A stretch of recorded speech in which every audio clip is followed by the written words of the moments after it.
Two Delta regional jets collide while taxiing at New York's LaGuardia Airport. Delta says a flight attendant was injured, but no travelers on board were hurt. Joining us now, retired Boeing 737 Captain Stephen Green. Good morning to you. Man, if you want to tick off a flight attendant or a pilot, stand up or take your seatbelt off during taxiing, because they'll get on that microphone real quick and tell you to sit down and buckle up. How rare is this happening? Is in terms of the collision, how rare is that? Yeah, during taxiing.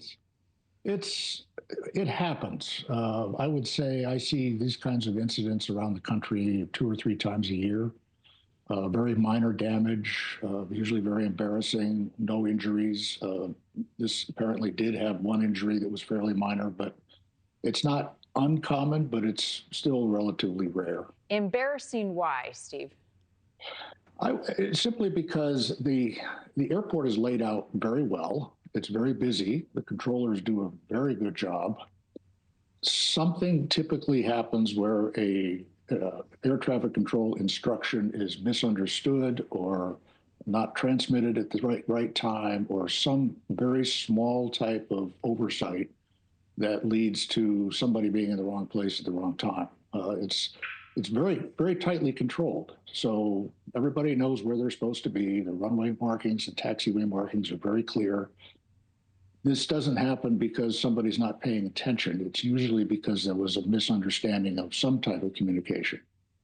How difficult is it for the pilots of the plane to correct, to avoid these types of things once they see it happening? Well, it's not really that difficult. I think one thing that's worth pointing out is that typically on a swept wing jet, it's very hard to see the wingtip from the cockpit. You may not even be able to see it at all.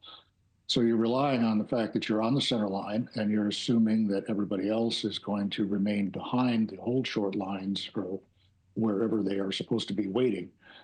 If somebody crosses over one of those lines, you may not notice that as clearly as it may seem from that overhead view. But typically, if you're really paying attention, you're going to see this sort of thing beginning to happen. Now, at night, the lighting is confusing, and both of these airplanes may have been moving. So if you're coming up that taxiway and you're watching this guy crossing, you're assuming he's going to stop, and he doesn't stop.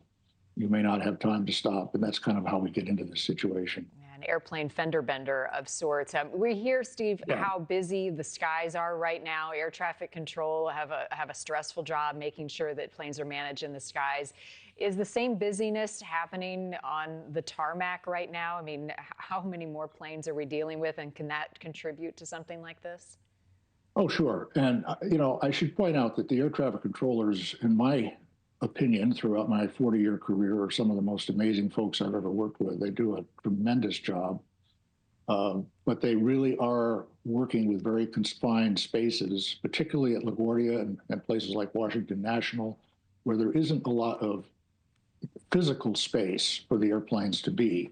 If you go to some place like Dallas-Fort Worth or even New York Kennedy, there's a fair amount of real estate where you can move airplanes around on the ground. When you get to LaGuardia and Washington National, there just isn't a lot of space, so it becomes much more challenging to move airplanes in and out of that small space. And we see the typical adding flights. People want more service, more flights, and these airports have an infrastructure that's simply not being expanded because there's no place to put any more runways. Yeah, all good points. And for that reason, keep the seatbelt on, stay in your seat until you're at the gate. Always good advice. Thank you for watching. Subscribe below and download our NewsNation app right now on your phone, and you will get fact-based, unbiased news for all Americans.